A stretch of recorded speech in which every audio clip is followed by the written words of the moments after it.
Russia launches intense drone and missile assaults on Ukraine, prompting Poland to deploy fighter jets.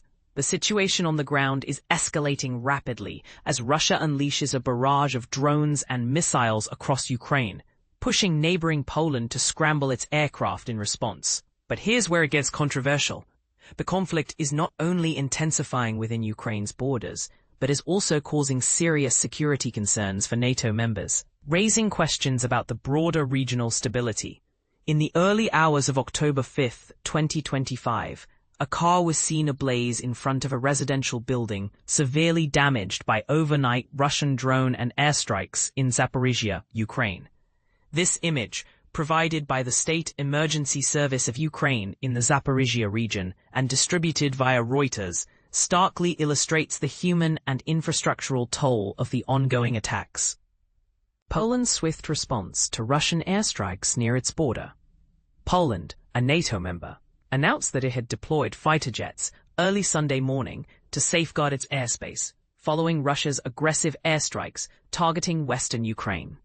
Ukrainian officials reported a relentless onslaught of missiles and drones striking the Lviv region, which lies close to the Polish border.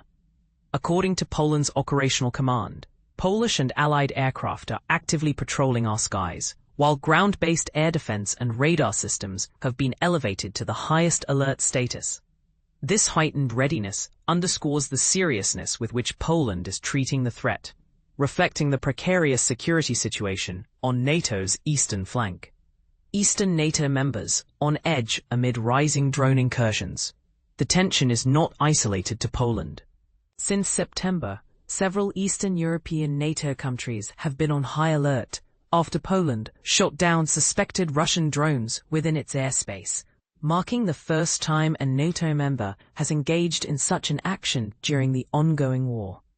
Drone sightings and unauthorized airspace incursions have also been reported in cities like Copenhagen and Munich, causing significant disruptions to European aviation. For instance, Lithuania's Vilnius airport was forced to shut down for several hours overnight due to reports of multiple balloons drifting toward the airport, highlighting the unpredictable nature of these aerial threats.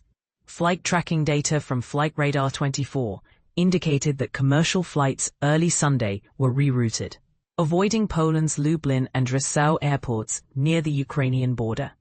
Although Reuters could not independently verify these reports. Notably, the U.S. Federal Aviation Administration had not issued any immediate warnings about flight disruptions in these areas. Ukraine faces nationwide air raid alerts amid intensified attacks. All across Ukraine, air raid sirens blared for several hours overnight, with the Ukrainian Air Force issuing some of its most urgent warnings yet about missile and drone attacks, particularly targeting the Lviv region.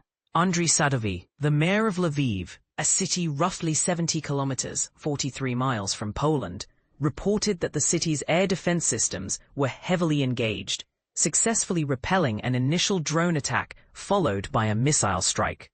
By early morning, parts of Lviv were left without electricity, and public transportation had yet to resume. Sadovy cautioned residents via telegram that it remained dangerous to go out into the streets, emphasizing the ongoing threat to civilian safety. Witnesses in the city described the sound of air defense fire coming from multiple directions, painting a vivid picture of the intense defensive efforts underway. Zaporizhia under fire, casualties and infrastructure damage. Meanwhile, a late-night assault on Zaporizhia, the administrative center of the frontline region bearing the same name, resulted in 1 fatality and 9 injuries, according to Regional Governor Ivan Fedorov. The attack caused significant damage to apartment buildings and private homes, with cars set ablaze and windows shattered. Over 73,000 residents in the southeastern region were left without power following the strikes.